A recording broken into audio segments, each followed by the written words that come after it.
السلام علیکم مرګرو. خدای دې وکړي چې روغ او جوړ اوسئ، خوشحاله اوسئ، آرام اوسئ.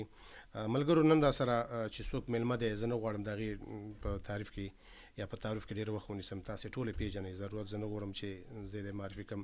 ډاکټر صاحب کرن خان زموږ او ستاسې د پښتنو شاعر، لیکوال، هنرمند او خبر شوم چې دی پی ایچ ډي مو اخیسته راغلی دی امریکې ته، زموږ میلمه دی.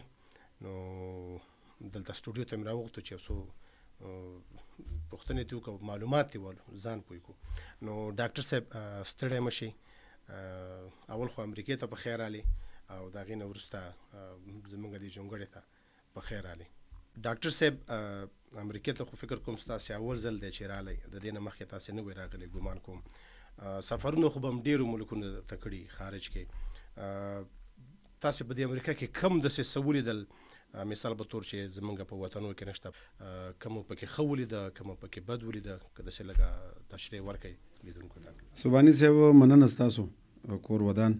اول ستاسو د دغې پاڼې د لارې چې موږ څومره خلک ګوري هغې ته د زما کرن خان سلامونه ور ورسېږي، مینه او احترامات.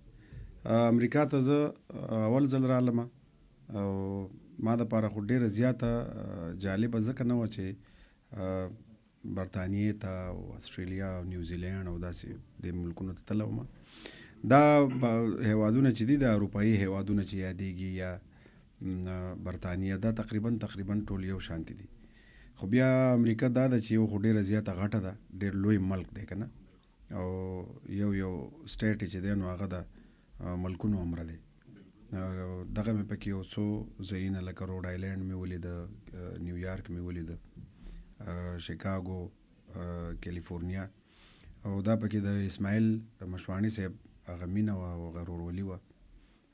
ده پکې دغه ګام پورته که یاسیني صاحب ته یې وویلې چې یاره کرن خان دی واشنګټن سیاټل ته هم راشي. نو په دې هم زه خوشحاله شوم. د دې سړي برکت دی چې زه تاسو ته نن مخامخ یم، حالانکې دا ځای زما په سکیجول کې یا زما په هغه دغه کې نه و، په سفر کې. خو د اسماعیل مشواڼي مننه کوم.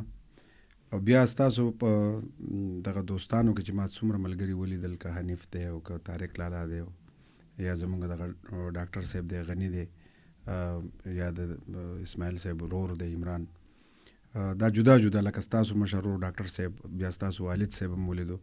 نو زه فکر کوم که دا ما نه وی لیدلی دا به هم یو لویه تشه وه. نو دا په ټول کریډټ ګوز ټو اسماعیل زمونږ دغه ورور چې دی. دا خوشحالي وه. بیا د دې ځای نه یوټا ته به ورځم، بیا به د هغې نه نیو جرسي ته ځم. نو دا سفر څکه انسان ستړی کوي، خو بیا دغه ستړیا یا له ختمه شي چې کله غني خان بابا شعر ده چې خړمخې ورور پښتون سینې له درشي، درنه هیر به ټول ښایست د بحر وبر شي. نو دغه پښتانه چې سړی وویني، او چونکې زه خو د پښتنو هنرمند یم، نو زه په دغه خپلو پښتنو ښه ښکارم، ما ته ښه لګېږي. نو څومره چې هم ما سفرونه کړي دي، دغه ملکونه بهریني هیوادونه که موږ د خپل هیواد سره پرتله کوو، موږ ګورو د دې جاج اخلو، نو زموږ په وطنونو کې د هر څیز کمی دی. بدبختۍ شته، ناامني شته، د تعلیم کمی دی، د هنر د روزګار کمی دی. زموږ پښتانه روزګارونو ته نه راځي، فکر ورته نه کوي. بیا که په مونږ کې څوک روزګار طرف ته لاړ شي، په هغه پسې مونږ په چونکې نن سبا دور د سوشل میډیا دی، روزګار به په سوشل میډیا کې، د ټولو نه زیاتې بدرنګۍ بیا مونږ په سوشل میډیا کوو، کنځلې کوو، بدې ردې وایو. د دغې څیز نه زړه څخه دی، زړه م ترې تور دی. که زه یو روزګار لرم، یو کس دی زما د بدنامولو دپاره شل خبرې کوي، د بل ملګري د بدنامولو دپاره کوي. هلته کې که مونږ فکر وکړو، برق په ټوله دنیا کې چې مونږ ګرځو، مونږ دا نه دي لیدلي چې دلته برق نشته، 1 ساعت نشته، 10 ساعته نشته. مونږ په دې جدید دور کې اوس هم د برق د نشتوالي سره مخ یو. اوس پکې یو بله مسله راغلی چې برق به راشي ډېر کم به وي، ناڅاپه به دومره تیز شي چې ستا به فریج هم وسوځي، پنکه به دې هم وسوځي، ایر کنډیشن چې دی لګولی هغه به دې هم وسوځي. نو پښتانه د ډېرو زیاتو ستونزو سره مخ دي. دغه شانتې د ګیس مشکل دی، دغه شانتې د سړکونو دی، دغه شانتې د تعلیم دی، دغه شانتې د روزګار دی. نو دغه ملکونه دغه خلکو سیستمونه جوړ کړي دي، په هغه سیستم باندې روان دی. که باچا هر څوک سیستم د دې رواني، زمونږ مسله دا ده چې زمونږ د باچا پورې هر څه تړلي دي. که باچا خو نو موږ له به لږه مراعات راکړي یا څه، خو زما په یادو کې ښه باچا موږ ونه لیده. که هغه په هر وطن کې په ایشیا کې چې څومره هم ملکونه دي د باچا نه به سره ټکوي. نو خدای دې وکړي چې هلته هم سیسټم جوړ شي. زموږ سره قدرتي وسایل بلا شی دی، هر یو څیز زموږ سره شته، خو د هغې په استعمال موږ نه پوهېږو، د هغې په کارولو موږ نه پوهېږو. نو دغه حکمت او دغه همت د خدای په پښتنو کې پیدا کړي چې دغه خپل وسایل وکاروي. نو دغه ستونزې زموږ سره د وس نه ده، ډېر وخت نه دي، خو چرته دغه یو امید هم شته چې دغه بدنصیبۍ او دغه بدرنګۍ او دغه بېوسۍ او دا به زموږ یو ورځ ښه طرف ته لاړې شي. الله دې دا وخت زر راوړي. مننه ډاکټر صاحب، کور مو آباد. بېشکه دغه ستونزې موږ لرو او زه بیا دلته په دې خوشحاله یم چې موږ داسې مشران هم لرو ستاسې غوندې چې عمر هغه موږ داسې درمیانه عمر کې یو چې دغسې فکر لري. نو زه ګورم خپل د هنر د لارې خو تاسې پښتنو ته ډېر مثبت پیغامونه ورکوئ. هغې سره علم ته ماشاءالله پی ایچ ډي مو اخیسته. زه مطمئنه یم چې موږ دغسې مشران لرو، انشاءالله یو نه ورځ به زموږ د پښتانه یو ښه راتلونکی ولري. ډاکټر صاحب، د هنر خبره م کوله، نو زه غواړم تاسې نه بل پوښتنه ستاسې د هنر په ارتباط وکړم. کوم داسې پروګرام شته په نږدې راتلونکي کې مینوال یعنې موږ ته او دا څوک چې ګوري او څوک چې نه ګوري، دا په میلیونهاو پښتانه لر او بر چې دي، د دې لپاره کوم ښه زیری شته ده په نږدې راتلونکي کې؟ که کوم پروګرام لرئ، کوم البم راوځي؟ سبحاني صاحب، داسې ده چې یو وخت داسې و چې موږ به البمې راتلې، کال کې به 2 البمې راتلې، یو البم کې به 10 یا 12 یا 14 سندرې وي. اوس چونکې هغه د البم او هغه رجحان او هغه طریقه کار ختم شو، اوس د یوټیوب او دغه فیسبوک دور دی. نو اوس زمونږ په میاشت کې 2 سندرې یا 1 سندره یا 3 سندرې دا د یوټیوب د لارې راځي. نو زه چې امریکا ته راغلی یم په دغه وخت کې هم زما 2-3 سندرې راغلې. مونږ چونکې وخت په وخت د هغې ویډیو کړي دي، اډیو مونږ ریکارډ کړي دي. اوس هم د فضل زبان عابد صاحب یو کلام یې ساقي پاگله په نوم دی، هغه تیارېدو کې دی. د خاطر افریدي یو کلام دی، دغه شانتې د شاهنواز باقر، د حسن زموږ حسن حساس یو ملګری دی، د هغې یو کلام مې ریکارډ کړی دی، د درویش روخان کلام مې ریکارډ کړی دی. مختلف کلامونه ما سره ریکارډ پراته دي، په هغې کې د مشرانو شاعرانو هم دي، د زلمو هم دي. نو ګورو چې کم یو ته ویډیو جوړیږي او تیاریږي، نو هغه بیا یوازې دا نه چې مونږ اډیو ریکارډ کو، دې کې بیا ویډیو وي، بیا د هغې سب ټایټل ترجمه چې ورته وي په 2 ژبو کې، د هغې بیا ایډیټینګ دي، دغه لږ وخت نیسي. نو زما بلا کلامونه ما سره تیار دي، په دې کې د نورو ژبو هم شته، خو د پښتو خبره به زه وکړم. نو دغه را روان دي، وخت په وخت په میاشت کې یا په میاشت کې 2 کلامونه به زه خپلو مینوالو ته په خپل یوټیوب باندې پیش کوم. او زما یوټیوب تر اوسه پورې د 1 میلیون نه زیاتو خلکو سبسکرایب کړی دی، خوښ کړی دی. نو بس ټولو ته معلوم دی، زما فیسبوک ورته هم معلوم دی، زما دغه سوشل میډیا لارې ورته هم معلومې دي. نو لګیا یم کم کار چې کېږي هغه دیو ته د دیو دغه دی، دا زما هنر چې دی دا د پښتنو امانت دی، دا به دیو ته زه رسوم. ډاکټر صاحب، خوښ اوسئ. تاسې د فیسبوک د پیج خبره وکړله، نو زه خپل هم تاسې فالو کوم د فیسبوک د لارې، د یوټیوب د لارې. ستاسې دا پروډکټ چې دی کې ډاټ بای کرن خان، دا صادري، دا سپلي، هغه د پښتنو هغه کلچر پکې داسې بیل ښکاري، او په عین حال کې ماډرنایزیشن هم پکې دی، د پښتو کلچر هم پکې دی، ماډرنایزیشن دواړه پکې نه ښه بیلنس پکې لیدلی کېږي د دې اوسني عصر سره، کوم چې یعنې ډېر یو زبردست کار دی. نو زه خپله ډېر ملګري دلته لرم چې هغوی غواړي دغسې دا ستاسې پروډکټس والي دلته، ځکه کوالټي یو څو ملګرو زما هغه سره ډېر زیات صفت یې کړی دی. زه مثلا ماته کېدای شي معلومات اوسي، خو عمومي خلکو ته هغه کسان خصوصا چې هغه په امریکا کې دي، په یورپ کې دي، استرالیا کې دي، یا د نورو خارجي ملکونو کې دي چې د پاکستان نه یا د افغانستان بهر ته دي، دی که ستاسې دا پروډکټ غواړي چې دی والي، دی کومه لارې نه والي، څنګه والي دی؟ سبحاني صاحب، داسې ده چې دغه ما د کاروبار خبره وکړه که نه، د بهر هیوادونو کې به تاسو ګورئ په دغه انګریزي هیواد کې انګریزي ژبې د هنرمندان چې دي، که هغه ایکټر دي، که ډراما آرټسټ دي، که هنرمندان دي که لوی میوزیشنز دي د دې خلکو ورسره سایډ ته یو بزنسي یو کاروباري دغه شانتي د هندوستان چې زمونږ څومره اکټران دي د فلم د دنیا د هغې هم بزنسونه روان دي. ما دا فکر وکړو چې د پښتو هنرمند خو زه کوم دا خو زما کار دی او زما خوښ دی دا کار، هنر مې خوښ دی، هنر سره مینه لرم او د دغې مینې وجوهات دا دی چې یاره د ستر استاد هارون باچا غوندې شخصیت په هنر کې دی، مونږ په هغه مین یو. استاد خیال محمد صاحب دی خدای پاک لري ژوند دی، مونږ په هغه مین یو، مونږ په استاد شاه ولی مین یو، مونږ په استاد ناشناس مین یو. دغه شانتې د دیونه چې وروستو کم کشران دي ډېر نومونه دي که زه یې اخلم نو لوی لیست دی. دغې خلکو کار کړی دی د ژبې له، مونږ ته هم ژبه زده کړې ده، مونږ ته هم د هنر د لارې مختلف رموزو باندې هم څه زده کړي دي. دغه شانتې د ادب استادان دي، مونږ ته ادب زده کړی دی، لا زده کوو کوشش کوو، دا چونکې علم دی او دا پوره کېږي نه.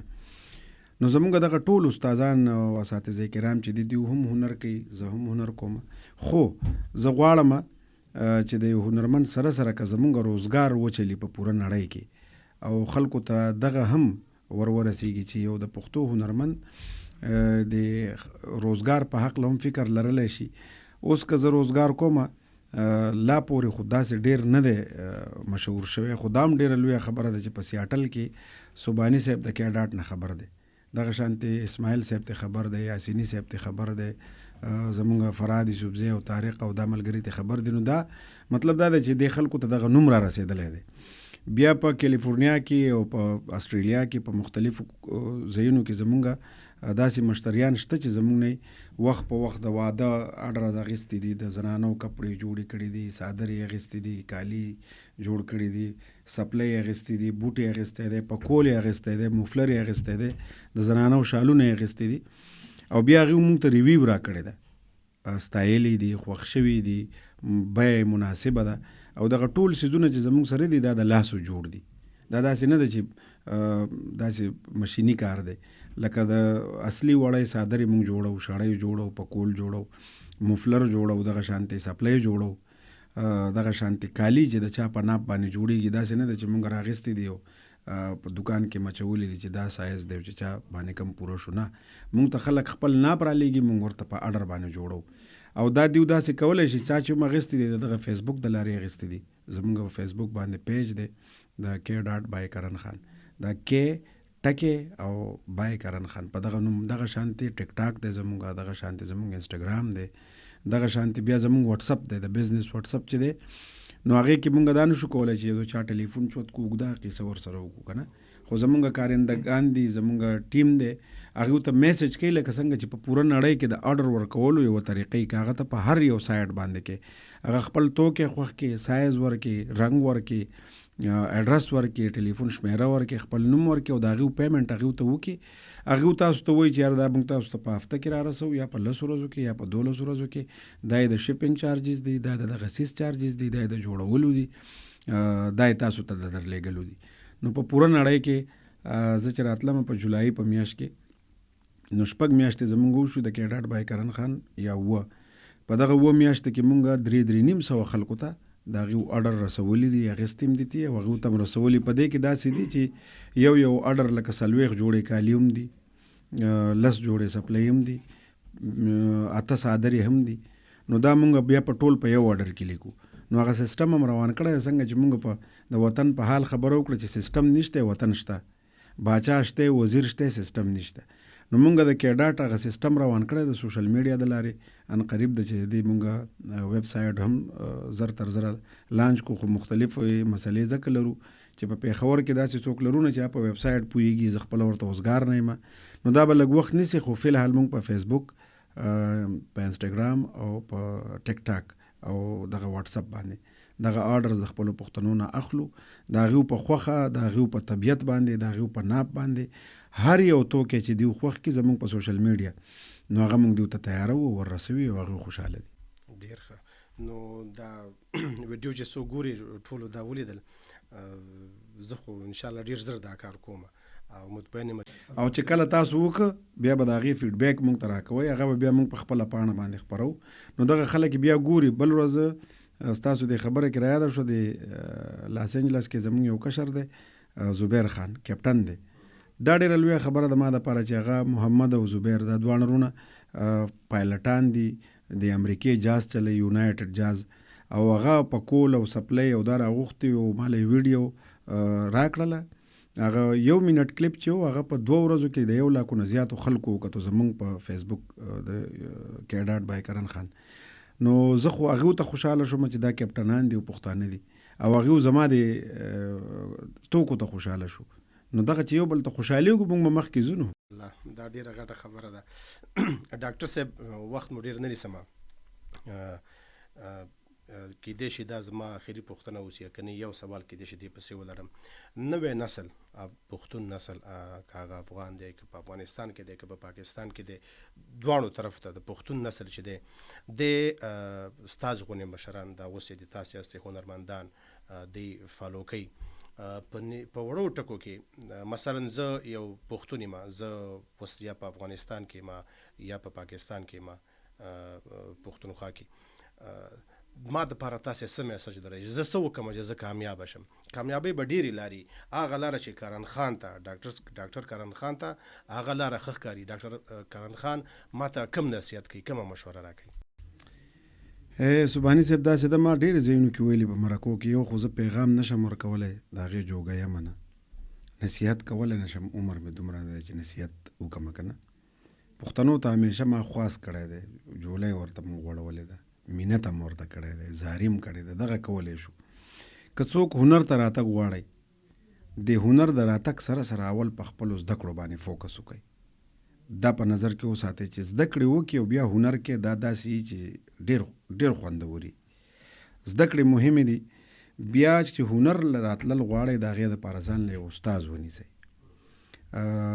ځان ته یو آیډیل جوړ کړئ، ښه شعر راواخلئ، ښه سټوډیو انتخاب کړئ، ښه کمپوز وکړئ، بیا هنر کوئ. دا محنت بې ځایه نه ځي. که تاسو په تعلیم کې مخکې تلل غواړئ نو د خپل د نصاب د تعلیم سره سره، چونکې په ښکته کوزه پښتونخوا کې خو زموږ په نصاب کې د پښتو د نشوالي مشکل روان دی، په بره لوی کور افغانستان کې د جنو د تعلیم مسله روانه ده چې موږ ټول پې خفه یو. او بیا هم زه هم وایم چې زه پیغام نه ورکوم، زه درخواست کوم هغه مشرانو ته چې بر وطن په لاس کې دی چې پوره یو نسل بې تعلیمه کېږي، پوره یو ګیپ راځي د جنریشن او د ایجوکیشن په منځ کې، یو ډېر لوی تشه راځي. نو که دغه زمونږ جونې بې تعلیمه پاتې شي نو دا چې بیا د دیو ذهن جوړی، بیا تعلیم ته راځي، بیا خپل بچو کفالت کوي، دا به ډېره زیات، دا به داسې تشئ چې لکه په یو ښکلي سړک کې یو لویه کند دی، په هغې به بیا ګاډی په هوا ولوځئ که نه، او یا به پکې ارتاویږي. نو دغه تشه ده، دغه خواص او مینت ورته کولی شو که دیو دغې له یوه لاره راوباسي او د دغه جنکو د دې تورسرو دغه تعلیم چې دی دا مخ په وړاندې لاړ شي. دا ډېرې زیاتې زمونږ خویندې میندې چې دی هغه د دغه کې میډیکل کې تر اخري سمسټر رسېدلی وي، هغه قطع شو. څوک په نورو بخښونو کې اخري، نو د هغې هغه زړونه مات شو، د هغې ژوند به څنګه مخ په وړاندې ځي. او زمونږ پښتانه چې سبق وایي، درس وایي، زده کړې کوي، ډېر د زړه نه یې کوي که نه، چې زړونه یې مات شي بیا هغه ژوند نشي راټولولی. نو یو مې دغه خواست دی، یو دغه دی چې هلکانو ته، زمونږ زلمو ته، چې یوه لاره دا هم ده چې زه د پېښور د اوسېدونکو نه، زمونږ د کوزې پښتونخوا د اوسېدونکو نه، که تاسو په کورونو کې وای فای لرئ، نیټ لرئ، نو مهرباني وکړئ د شپې د 10 بجو نه وروستو دغه انټرنیټ او دغه سلسله ختموئ، چې دغه نوی کل تر سهاره پورې انټرنیټ ته نه ناست. د دیو به خوب پوره کېږي، د دیو چې خوب پوره شو، دیو به خپل درس ته پام وکړي، دیو به خپل روزګار ته پام وکړي، د دیو به صحت ښیي که نه، بیا ورسره ورزش لږ وخت ورکول غواړي. دغه شانتې بیا د خپل وطن د ونو بوټو خیال ساتل غواړي، دغه شانتې خپل مشر قدرول او نازول غواړي، دغه شانتې خپل تورسري قدرول غواړي. دې ته فکر کول غواړي چې راتلونکي تودوخي چې ده، دا ګلوبل وارمنګ چې ورته وایي، د دې سره موږ مخ کېږو، موسمونه بدلیږي. داسې موسمونه راغلل چې په پېښور کې سخت کال 55 او 58 ته ګرمي رسېدلې وه. دا چې دغه شانتې مسلسل موږ د دې ونو دا وهل کوو او دا شینکي موږ ختمو، نو دا به 80 ته رسي، بیا به خلک مري. بغیر د دې څیز نه چې زمونږ سره تعلیم دی، زمونږ سره پوهه او دا د دې د کمۍ د وجې نه که نه، نو که څومره خلک ونې بوټي کري دې خوا خلک ختموي هم، زمونږ د سوات ځنګلونه تباه کېږي. ډېر لوی مشکلاتو سره مونږ مخ یو. سبحاني صاحب دا نه ده، په دې باندې هر څوک پوهه دي، مسایل ټولو ته معلوم دي، زمونږ وسایل چې چرته ځي هغه ټولو ته معلوم دي، خو د حل لاره خدای دې وکړي چې زمونږ داسې یو مشر پیدا شي چې د حل لاره ورسره او بیا داسې وشي چې دا ټول پښتانه په هغه پسې شي او زمونږ یو مقام معلومي، زمونږ یو منزل معلومي، د مزل پته مو لګي چې زمونږ منزل څه دی. نو دغه ته بس ډېر زیات اندېښمن یو چې دا به څه کېږي څه به نه کېږي. څوک په یو ګوند پسې روان دی، څوک په بل پسې روان دی، چا ته د خپل راتلونکي د خپل آیندې پته نشته، معلومات ورته نشته. نسل نوی نسل چې دی نو هغه په انټرنیټ او په دغه څیزونو باندې روږدي دی. نو انټرنیټ بد څیز نه دی که ته پې ښه فلم ګورې، انټرنیټ بد څیز نه دی که ته پې ښه کتاب ګورې، انټرنیټ بد څیز نه دی که ته پې ښه لیکچر اورې، خو انټرنیټ ډېر بد څیز دی چې ته په ټیک ټاک لګیا یو بل له پنشمنټ ورکوې او په هغه پنشمنټ کې بیا پښتون ځوان لګي د بل پښتون په پنشمنټ باندې یا پرتوګ وباسي یا مخ توري یا سر خري یا سرکونډۍ اړوي که نه. نو د دغې څیز نه مونږ خلاف یو. دغه څیز او دا ډېر نه دی، د چا نوم هم نه اخلو، خو دا ټول په شمار په لر او بر کې زیات نه زیات 10 پښتانه دي یا 40 پښتانه دي نر ښځې چې دوی دغه بدرنګي او مجبورن دغه ریلز مونږ له مخې له راځي، دا چې زمونږ د ماشومانو سره انټرنیټ دی دوی مخې له راځي، دغه بې حیایي زمونږ کورونو ته راننوځي. اوس به یو سړی وایي چې ته خو هم سندرې وایې، دا د کمې داسې د حیا کار دی. که سندرې زمونږ غوندې یا زه چې وایم یا چې باچاجي وایي یا چې دا کم نور زمونږ ښه هنرمندانې چې کلام وایي هغه شانتې سندرې که بد څیز نو تاسو ټول سندرې وایي، سندرې بویه. که بدې سندرې تاسو خوښوئ یا دغه ریلز چې موږ په ټیک ټاک د دې په حق کې نه یو دغه ته تاسو خوشحالېږئ نو دا بیا ستاسو کم نصیبۍ دي. نو د دې نه باید موږ ځان وژغورو، دغه څیزونه موږ ایوایډ کړو، دا موږ نه ګورو. خپلو ماشومانو له د لسم نه مخکې، لسم ټولګي نه مخکې موږ موبایل ورنه کړو. که موبایل ورکو باید چې په هغې کې دغه ایپ نه کم چې دا ماشومان خرابوي. نو دغه وړې خبرې دي او دا زه نصیحت او پیغام نه ورکوم، خواست کوم او خواست مې حق دی، خپلو خلکو ته لګیا یم، خپل خلک مې دي، په ما چې څومره ګران دي دومره په زم ګران یم. نو دونه خو به یو سوال مني د چا که نه. ډېره مننه ډاکټر صاحب. موږ تاسې چې د خپل مشران چې وګورو او خصوصا هغه مشران چې د سر سړي که نه، نو موږ ورته همدا ویو چې خدای دې راته ژوندی لره. نو زه تاسې ته وایم ډاکټر صاحب چې خدای دې راته ژوندی لره، ستاسې سوره دې خدای زموږ نه د پښتنو نه کوي. تاسې دغه خبره وکړه د افغانستان کې د نجونو تعلیم زور خو موږ هسې نشو کولی، چا سره به زور وکړو، څه زور به ورسره وکړو. هغه مشران څنګه چې ورته تاسې خواست وکړه، زه هم ورته په خپل وار باندې خواست کوم چې زموږ دا خویندې پرېږدي مکتبونو ته لاړ شي، تعلیمونه وکړي چې هغه ارمانونه یې پوره شي. موږ به هم خوشحاله یو، د افغانستان ټول ملت بلکې عموما ټول پښتانه ټول به خوشحاله په دې معنی. ډاکټر صاحب دا خبرې چې تاسې زه وکړې هغې نور زیاتیانو کوم، آخري پوښتنه درنه کومه، بحث هم ډېر اوږد شو. زه خو یم چې تاسو سره زه کښېنم که یو کال هم در سره کښېنم زه نه مړېږم، شخصا زه در سره کښېناستم، ما درنه ډېر څه زده کړه. آخري پوښتنه ډاکټر صاحب همدغه کوم چې په شعر باندې په همدې هنر دغه کې پرې خلاص کړو. ستاسې د خوښې شاعر څوک دی او ستاسې د خوښې شعر دا راته ووایه، په دې به خدای پاماني وکړو. ډاکټر صاحب سبحاني صاحب دا تر اوسه پورې چې ما څومره سندرې یا کلامونه یا شعرونه ویلي دي او دا ما انتخاب کړي دي، دا زما د خوښې دي. کم چې به انتخابوم دا به مې د خوښي. او شعرونه زما ډېر زیات وخت په وخت ډېر زیات شعرونه خوښ دي. داسې شعرونه مې خوښ شوي دي چې د هغې نورې غزلې ما ته نه دي معلومې شوي او په هغې شعر پسې زه نن هم خفه یم. لکه مثال په توګه دا شعر چې که تپوس زما د حال در نه چا وکړو، که تپوس زما د حال در نه چا وکړو، ورته ووایه چې ښه دی خو ښه نه دی. دې کې خپل ماته یو سادګي ښکاري، یو خوند ښکاري، د دې د شاعر ماته نه ده پته. دغه شانتي وخت په وخت زما شعرونه خوښ شوي دي، بیا مې د هغې شاعر را پیدا کړی دی. لکه د اعظم صاحب شعر ما ویلی و چې یو شعر مې اورېدلی و، ما وی زه مړ شوم لیونی شوم. دا شعر په ما ډېر اثر کوي چې د زړه په ور مې میلمانه ستا د غمونو راغله، د زړه په ور مې میلمانه ستا د غمونو راغله، اوښکو وروځه یې ورته ووایه چې کور نشته. نو دا بیا غزل اسرار اتل د خدای عمر ورکړي هغه را پیدا کړله. ښه ده چې نشته د اشنا د مینې شور نشته. دا یو بل شعر مې خوښ شوی ما ته چا ووي چې دا د کاروان صاحب دی. کاروان صاحب ته مې زنګ ووهو، هغه راته ووي چې دا د سعود صاحب دی. بیا د سعود صاحب کتابونه ماله دانش لاله او زبی شفق او دغه ملګرو راکړل او هغه شعر داسې و چې مخامخ راته قاتل د سر ولاړ دی، مخامخ راته قاتل د سر ولاړ دی، خو انسان دی پې ګزار کولی نشم او سلامت ګودر په بیه رانه غواړي. زه سودا د یو چینار کولی نشم او دې کې زما خوښ شعر دا دی چې زندگی زما د وس خبره نه ده، زندگی زما د وس خبره نه ده، خو مجبور یم انکار کولی نشم. دغه شانتې د ممتاز صاحب شعرونه، نو شعر سره مې ډېره زیاته علاقه ده، ډېر مې خوښېږي که هغه د هر چا شعري. ما دې ته هم نه دي کتلی چې دا شاعر لوی دی وړوکی دی، خو چې زما په طبع باندې کم شعر برابر شوی دی زه عقل کل نه یم، خو د خپل هغه فکر مطابق چې د کم شعر لفظونه زما د ژوند سره څه تړون لري نو هغه ما انتخاب کړي دي، زمزمه کړي مې دي. بیا چې خلکو خوښ کړي دا زما دپاره اعزاز دی. او د شعر سره سره به زه تاسو ته خپل یو شعر ډالۍ کړم. اسماعیل مشواني صاحب ته دې هم ډالۍ دی به پکې هم داسې لږ راولو. اسماعیل صاحب ما ذکر وکړو خو دی به پکې لږ راولو چې دا ښه د اسماعیل صاحب په هکله به زه دونه ووایم چې دلته دا 2-3 ورځې مونږ تېرې کړې. دا سړی چې د دې ځای پښتنو له کمې منډې ترډې وهي، کم په هغه باچاخانۍ جذبه باندې لګیا دی، نو زما ډېر خوښېږي داسې چې بې لالچه د خپل اولس او د خپل قام او د نوو راغلو کډوالو د پاره څوک ملګری ځان کړی، خپل وخت ورله وباسي، خپلې پیسې لګوي، نو دا ما دپاره ډېر محترمي.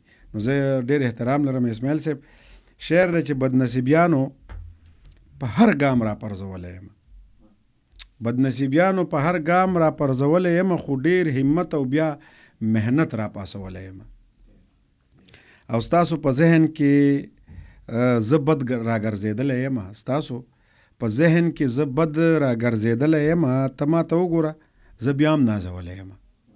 ستاسو په ذهن کې زه بد را ګرځېدلی یم، ته ما ته وګوره زه بیا هم نازولی یم. او په مثلث کې دریم زوم زما فکر نه و، په مثلث کې دریم زوم زما فکر نه و، زه خپل ګمان او خپل باور را غورځولی یم. او مجبوري دا وه چې مې خپې له خپل څادره ویستې، مجبوري دا وه چې مې خپې له خپل څادره ویستې، لکه دیوال ورپسې ورو ورو نړېدلی یم. او ارمانه دومره ده پښتون یم جړېدلی یم، ارمانه دومره ده پښتون یم جړېدلی یم، قسم په خدای در پسې سم ډېر کړېدلی یم. نو دغه شعر د تاسو ته ستاسو لیدونکو ته ډالۍ. ډېره مننه ډاکټر صاحب. اول خو زمونږ سټیټ ته ایالت ته واشنګټن ته د راتلو نه مننه، بیا زمونږ د جونګړې ته راتلو نه مننه. بېشکه تاسې د اسماعیل خبره وکړه، مونږ خو دلته چې دی تاسو ته په دومره معلومات هم شوی، الحمدلله یو فامیل غوندې ژوند کوو سره. زه په دې خپله فخر کوم چې زه خپله هم د اسماعیل غوندې رور درته لرم، ځکه مونږ دلته چې نوي رالو څوک هم نه پېژانده، خو دغلته کېناستو پاسېدو سره او یو بل مونږ ورونه سره ومندل، په دې سره قانع شو. او خوشبخته یې چې دلته کې داسې کمیونټي لرئ. ما خو زه خو هر ځای ګورم پښتانه، نو ځای په ځای شته چې داسې راټولېږي، د حجرې هغه ماحول جوړ کړی. خو دا تاسو دا پکې ډېره قوي ده، دا د خدای نوره هم لوی کړي. امین امین. ډېره مننه ډاکټر صاحب. بس نور مو وخت نه نیسم، ستاسې مې ډېر وخت ونیو. ملګرو د ډاکټر صاحب بحث مو واورېده، ما خو ترې خپله ډېر څه زده کړه، خصوصا دغه نوی نسل، هغه کسان چې ستاسې عمر د 10 نه کم دی، تعلیم یافته یاستئ، موبایل دی در سره، انټرنیټ لرئ، د ډاکټر صاحب خبرې مو اورېدئ، دې نه کار والی. او دا عمر خو روان دی، زمونږ مشرانو هغوی اوس ناستې دي، منګ یې دعاګانې ولو، داسې منګ زړېږو، ستاسې وخت را روان دی، تاسې پښتو ته څه وکئ، هنر ته څه وکئ، موسیقي ته، دغسې د پښتو شعرونه دي ډاکټر صاحب درته وویلې. روزګار ته فکر وکئ، روزګار ته فکر وکئ، دا د ټول نه مهمه خبره ده، هنر، تعلیم، روزګار، دې ته فکر وکئ. نو نور مو وخت نه نیسم ملګرو، ښې شېبې ولرئ. ډېره ډېره مننه.